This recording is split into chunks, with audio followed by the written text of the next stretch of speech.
Welcome to New Awakenings with Edgar Cayce's A.R.E. Where together through some incredible conversations, we go on extraordinary journeys of discovery that could shape the way you think about things and might even change your life. I'm your host, Karen, and as you can see, my co-host Will is not with me today. He is off gallivanting instead of being here working. So I've got an extra set of shoes to fill, but luckily I am not alone. I have some incredible guests with me today. And we are going to be talking about something that is so exciting, and that is the mystical country of Egypt and Edgar Cayce's relationship with Egypt. So here to help me understand exactly what that was, we have not just one, but two guests, Alison and Elizabeth Waitekus. Ladies, thank you so much for joining me here today. I am so excited. Because you hear Egypt. And you get that like, ooh, it's so ancient and it's so mysterious. And especially here with Edgar Cayce, he had such a strong relationship. And now I am here with the two of you that combined have nearly 3/4 of a century of study about this. Boy, this is just fantastic. So thank you again. Welcome to the show. Thank you. Thank you. Alison, you've been involved with the A.R.E. for over 15 years in everything from marketing to membership and now IT. So you're just like a jack of all trades, or yes, like a Jacqueline of all trades. So throughout his time, and actually for about 30 years, you've been studying Edgar Cayce's readings. Tell us, what originally drew you to the readings of Edgar Cayce? The Egypt material. That was my primary reason for studying it. Really? Uh-huh. I have been in love with Egypt since I was in 3rd grade, so a lot of years. And what made that connection between Egypt and Edgar Cayce? The more I learned about Edgar Cayce, he did a lot of talking about ancient Egypt, and he had been the high priest Rata in one of his earlier incarnations. And so it was just natural for him to talk about having been the high priest. And so he would start these beautiful readings. And he and his wife and his secretary all were there in Egypt together. Wonderful, wow. Well, Elizabeth, we understand that among other things, you facilitate the Egypt study group here at the A.R.E. But before we dive really into that Egypt, what is it about Edgar Cayce's readings that have kept you enthralled over nearly 45 years? Well, there's a tremendous depth in the readings, and when you reread them a year or 5 years or 25 years later, they reignite something in you and they're fresh. It's something about the way they're worded that's very important, is to helping you expand your consciousness. Oh gosh, and that is, we could all use a little help with expanding our consciousness, especially these days. Well, I want to get into Edgar Cayce and his relationship. So you, Alison, you started to talk about that. Tell me a little bit more about Ra and about Edgar Cayce's relationship with Egypt.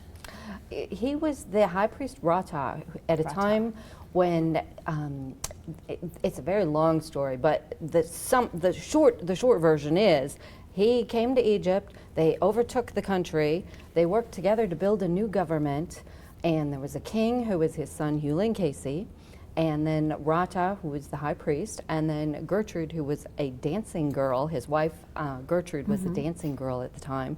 And then Rata and Gertrude got together and had a child, and that was Iso, who was Gladys Davis.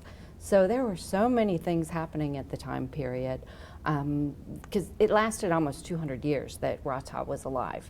So it's hard to sum it up in a really short amount of time, but essentially working together, they began to create the most the most incredible period in Earth's history.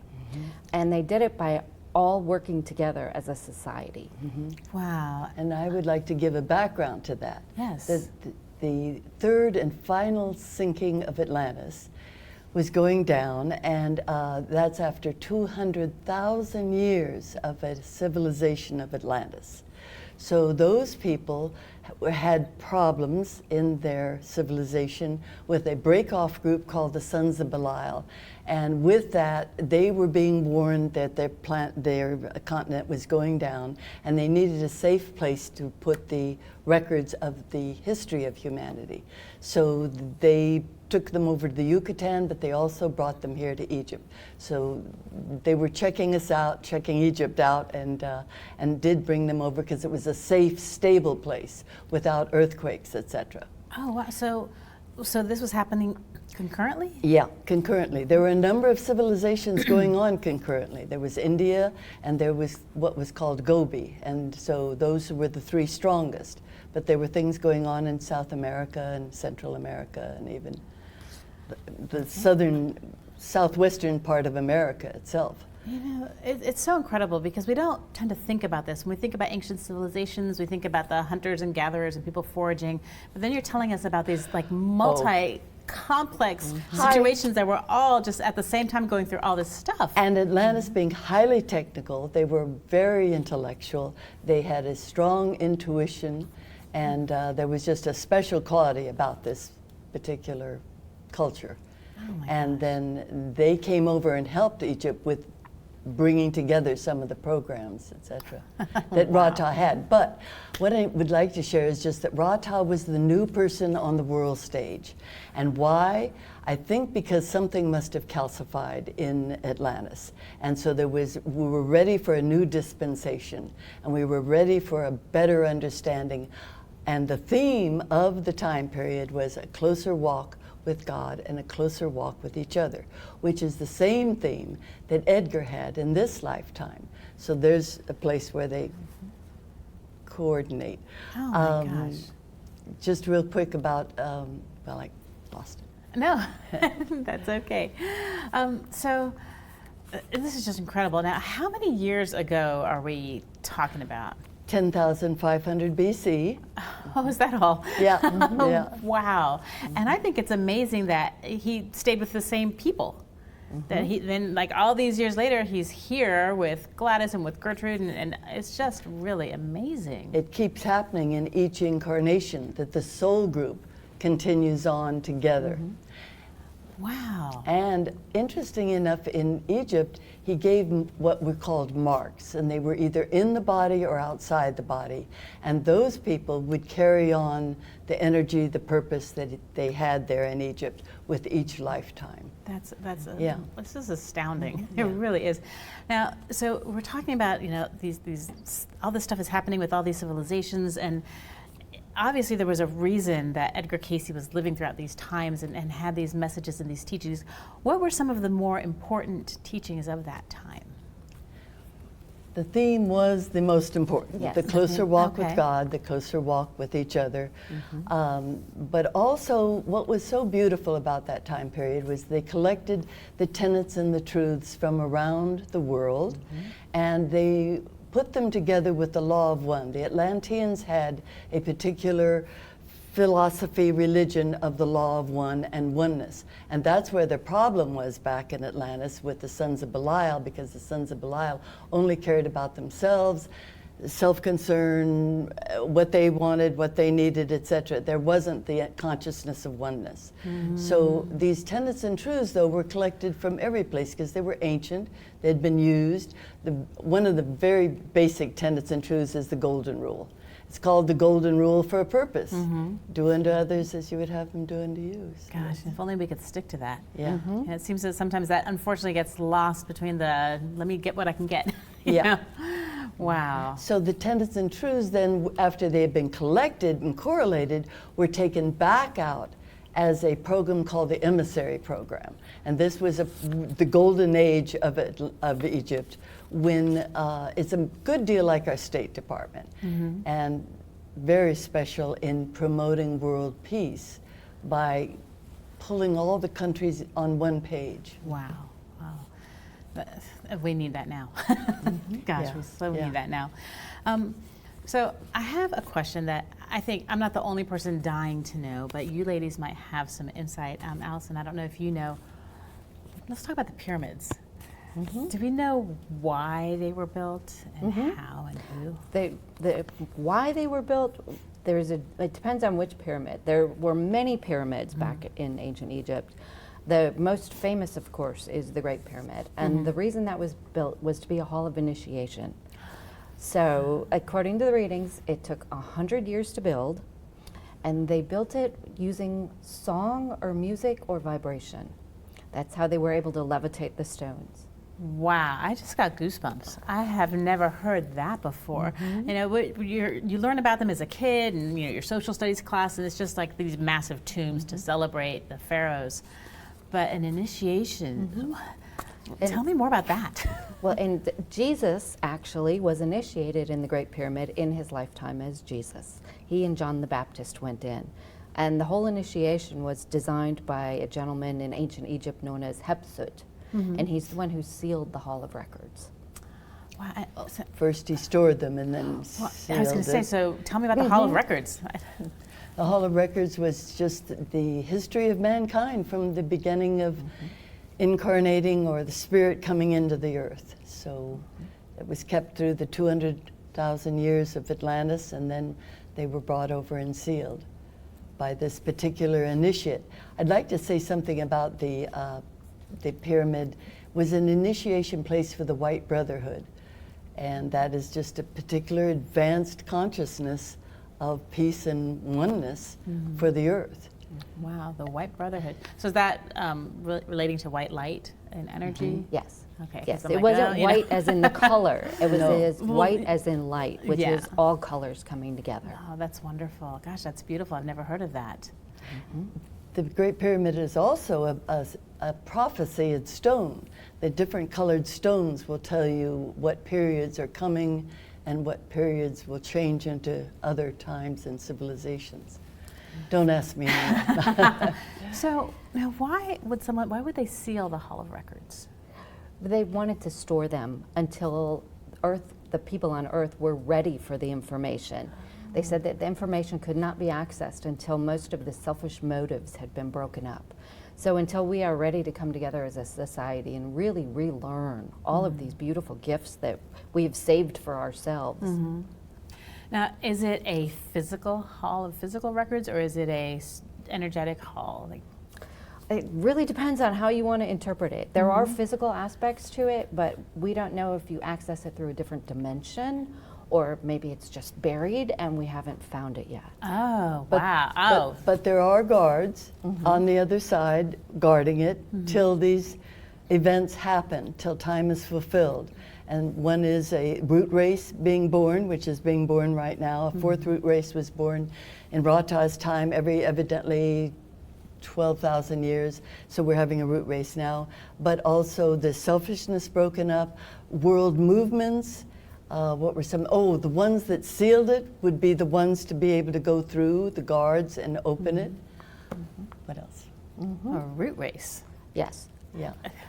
Root I don't race even has know a- how to ask No, the question. there's not much given and not much was asked about that, but evidently a change, an advance in consciousness. Oh, wow. So for all we know, this hall could be like the Akashic Records, you know, like another realm, or it could be like an Indiana Jones sort of situation where, you know. Maybe both. I mean, there might be aspects of both. That is We just might have so- to be able to raise our vibrations enough to be able to access it. Oh, or be able to figure out the riddles and how you move the thing to get to that. So, the- exciting. So the passageway to it is from the right paw of the Sphinx.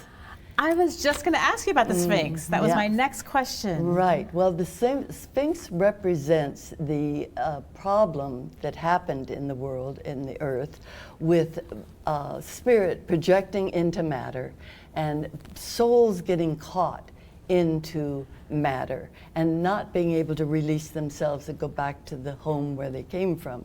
So you have these bodies with, how would you put it? Animal appendages. Animal appendages, right. That's and, the and they easiest. needed to be cleansed. So this is the purpose Rata started his beautiful civilization, was the care and the concern he had for these souls walking around that were caught in these misshapen bodies that were not Adamic. There was a soul stream that came in that established the Adamic body, and that body could attune to God within and without. But these souls were stuck, so they came to help them. And his big concern was cleansing them. And cleansing is a big theme in both temples, and we haven't shared the two temples, Temple of Sacrifice and Temple Beautiful. But cleansing was important for the physical in the Temple of Sacrifice and the mental, emotional in the Temple of Beautiful. So there was a huge shift in progression, humanity's progression. Okay. Well, at least now I kind of understand the Sphinx a little bit more, because it's just this really interesting kind of anthropomorphic sort of creature that I get it now. Wow. Now, you mentioned these temples. I want to hear more about that. Is it the Temple of Sacrifice and Temple Beautiful? Yes. What? I've not heard of those before. Both temples were pyramids, and so the idea was that when we first were souls, we had the ability to go any place in the universe. And so we came here on the earth and just absolutely got ourselves stuck. And they sent several waves of souls to try to help us get out. And we couldn't, because we got into thought projecting, and we projected bodies, and then we could take advantage of living in them, and we could push ourselves into trees or animals and different matter. And so over hundreds of thousands of years, we just were stuck. And that's part of what Rata came in to do, was to help purify the bodies so that we could all eventually raise our vibrations sufficiently to reconnect with the divine. Oh my gosh. So, speaking about Rata and Edgar Cayce, how did he have the courage to come out and say all of this stuff? Because when he was talking, it was, even today people might think someone who's saying this is kind of crazy. How do you think he was able just to get out there and say it? Wasn't he judged? He wrestled with it himself because of the Baptist background, but he was a very humble, very kind, very sincere, had a great deal of integrity, would not hurt anybody. So that was the problem, maybe not the problem, but the issue he dealt with in giving the readings. For 20 years he gave physical readings, as you know, and then came the big questions like, what is it all about down here on earth? And then he started talking about past lives, etc. And this progress was to move towards being able to stay in the other side, that we were caught and stuck. Anyway, his strength came from his prayer life, from his attunement to God in a very humble way, and what else would we say? And this special talent he had, this special ability, this being psychic, and seeing and understanding what was going on the other side and what we were here to do. Both lifetimes were very much together. Wow, and then he had, I'm sure, multiple in between. He did. So you brought up something that you've kind of mentioned before. He was Baptist, but you talked about Jesus going into the temple, and you don't necessarily think about past life regression or interdimensional travel or anything along with Christianity. No. How did Edgar combine those two? Well, this is the most exciting part. What brought me to the A.R.E. was the material from the early Christian epic, which is Palestine and the birth of Jesus and his life. But going all the way back to 10,500 is the foundations of Christianity. And there is this, back to the idea of oneness and caring for others and being as concerned for the other as you are for yourself, and setting self aside and serving others. The temples were definitely about, first it was the cleansing and the temple sacrifice, but the Temple Beautiful was definitely about service. So your talents and abilities were developed to give to others. So just very special, and tied with Christianity, tied with this progression. It's a big mystery with a capital M, even though we know a lot more than we did when we were young. Well, now we know that there's so much more that we don't know. Yeah. Because when we were young, we thought maybe there was a limited amount of knowledge, and eventually we would get it all. And now we're like, nope. Oh my goodness. So have you both been to Egypt? Yes. Wow. Was it do you feel the energy? What's it like? What was your experience there? Well, for me, the Great Pyramid, being in the Great Pyramid, was the most incredible experience. And we actually had a meditation in the Great Pyramid. Oh my gosh. In the King's Chamber. And during the meditation, I found myself flying over the pyramid. So I was just going to ask you, did you just shoot through? I felt like I came home. Oh, that's wonderful. Yeah. That's wonderful. And how about you? I was terribly, terribly excited to be there. I was with my mother. I warned her that if she got claustrophobia, she was not to tell me about it. And as I'm climbing in, I got the worst case of claustrophobia, and I backed right back out. And it's very embarrassing to share that. No, I've heard. My sister went, and she said that you're crawling through these things, and you're like basically head to butt with the person in front of you. Exactly. Yep. I would struggle with that. Right. Wow. I wonder if it was a past life thing. I think Maybe it we might were be. buried alive or something. Oh my goodness. Oh, I know. Well, I know that the A.R.E. has a lot of events and stuff with Edgar Cayce in Egypt. What do we have to look forward to coming up? Well, we are really excited about an upcoming program in June of next year. Okay. And that is recreating the Temple Beautiful. Because the Temple Beautiful was a place where healing was done through dance, through music, through the arts, through gemstones, through all of those beautiful aspects. And one of the things we're most excited about is being able to present that program here at A.R.E. Oh my goodness. And you also have John Van Auken, who is an expert in the field as well. So besides that event, do you have regularly other talks or seminars or anything that people can go to? How can people learn more about Edgar Cayce and Egypt?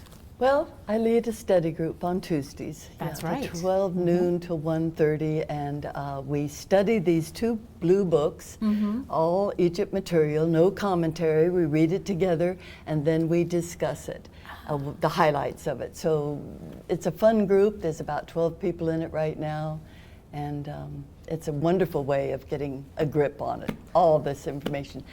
We'd like to shout out Ann Clapp, who edited these two books, and she gave conferences on Egypt in the 60s, 70s, and 80s, and Oh my gosh. is a beautiful soul.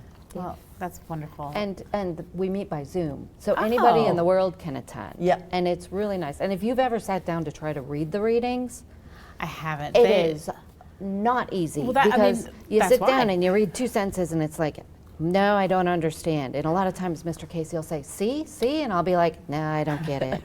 But with having a group of people together, and that's why study groups are so important, Yes. it is so much easier to understand the material. And I always tell people, never just let somebody tell you what the readings say. You have to go in and read them, because different people can have a different interpretation. You can have beautiful insight just from going back and rereading something that you've read before. There's an answering chord within, right? Yes. That just Yes. So everyone will have their own magical story that comes from these study groups, and with Yes. your combined knowledge, I'm sure. Are you also, Alison, in the study groups? Yes. Yes. Okay. Oh, yes. Oh, gosh. I have 3 different study groups I'm part of, and I absolutely love them all. I learn so much. Oh, and, wow. And anybody who wants to get into a study group, edgarcayce.org/study groups, and there are study groups that meet in person and online around the world. So going back to the study groups, that is probably what Edgar was doing in this lifetime with the information that was given in both temples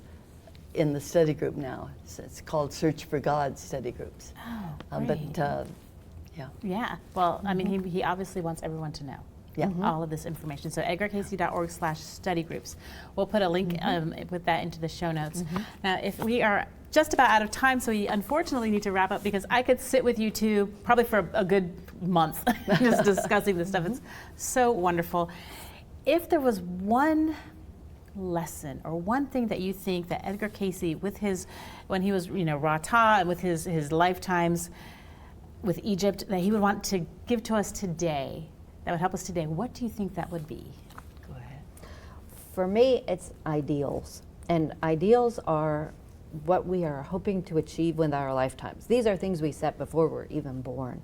What it is that we want to accomplish in this lifetime.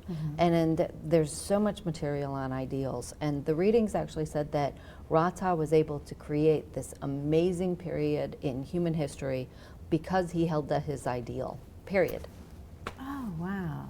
And Elizabeth, what about And you? for me, it would be love and service, which is the ideal of that time period. So Love and service for me, and ideals. yeah. I mean, that's perfect. And that's what we want all of you to learn and come to the A.R.E, sit with these ladies, or Zoom into the study groups. Such a wonderful, wonderful resource, and oh my goodness, so much to learn. Thank you so much, ladies, for joining me. This has just been wonderful. Thank you. And thank you all for watching or listening. If you have missed any of this episode, or if you want to check out the other episodes, you can find them all on edgarcayce.org/resources. And again, we'll have the links for information on events and everything that they've got going on right there. So thank you very much. We will see you next time on New Awakenings with Edgar Cayce's A.R.E. Take care.